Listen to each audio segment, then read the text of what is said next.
A courtroom in California. 41 states versus Meta. The accusation?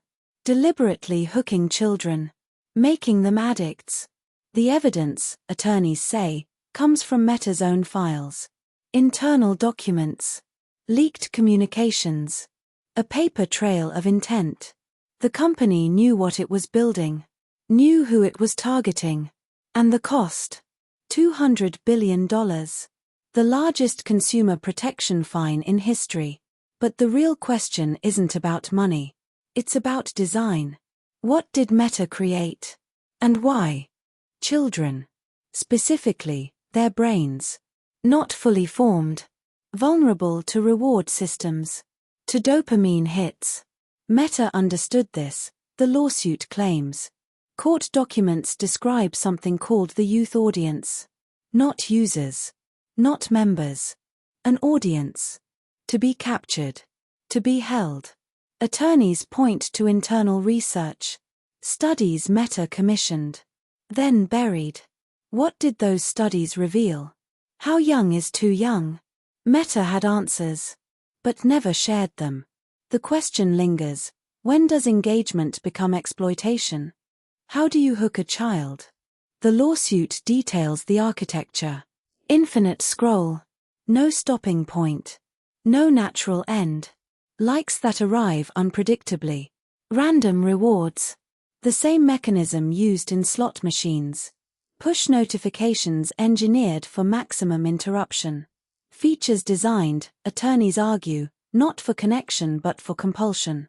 One internal email surfaces in court filings. An executive discussing time spent. The metric that matters. Not happiness. Not well-being. Time. The longer children stay, the more valuable they become. But valuable to whom? The attorneys bring receipts. Internal presentations. Marked confidential. Research showing Instagram makes body image worse for teen girls. 1 in 3, according to Meta's own data. Documents showing executives knew. Discussed it. Then chose growth over safety. An engineer's memo warns of problematic use among minors. The response? Not a fix. A reframe. Don't call them addicted. Call them highly engaged. The semantics of denial. What else did Meta know? What else did they hide? The documents keep coming. Meta denies everything. Or rather, recontextualizes. A spokesperson issues a statement. We build products that bring people together. The company points to parental controls. Safety features. Tools families can use.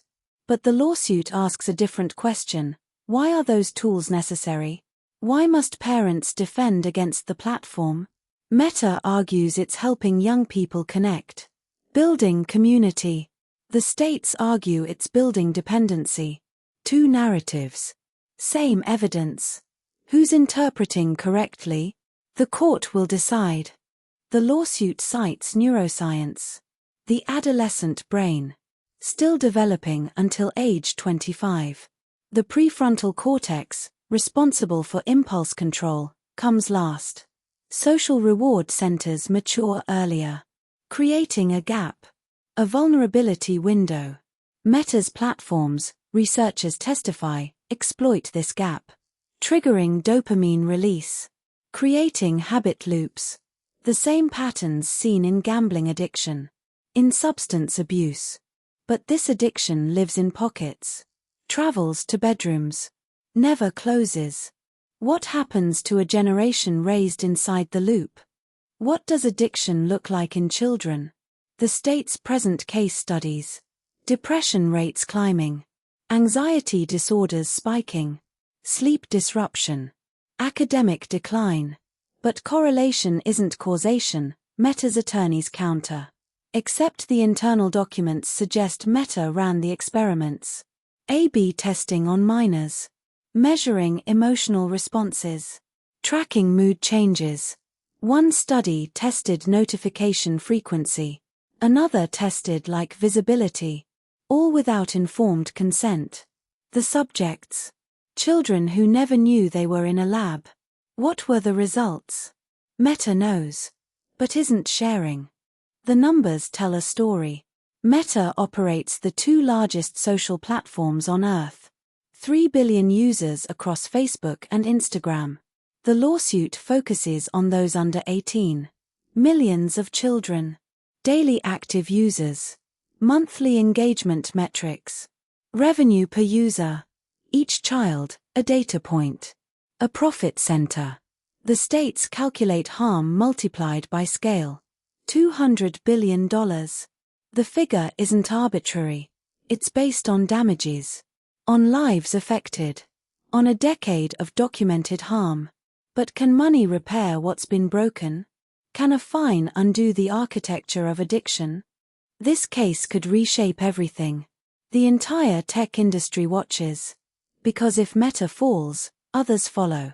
TikTok, Snapchat, YouTube. All use similar mechanisms. All target young users. The lawsuit argues for a new standard. Duty of care. Especially for children. Special protections for developing brains. If the states win, regulation follows. Design changes. Age verification. Mandatory features to limit use. The opposite of what platforms currently optimize for. Meta fights not just for itself, but for a business model. An entire economy built on attention. On engagement. On time spent. The trial continues. More documents surface. More witnesses testify. Former employees. Whistleblowers. Parents of affected children. Each adds another piece.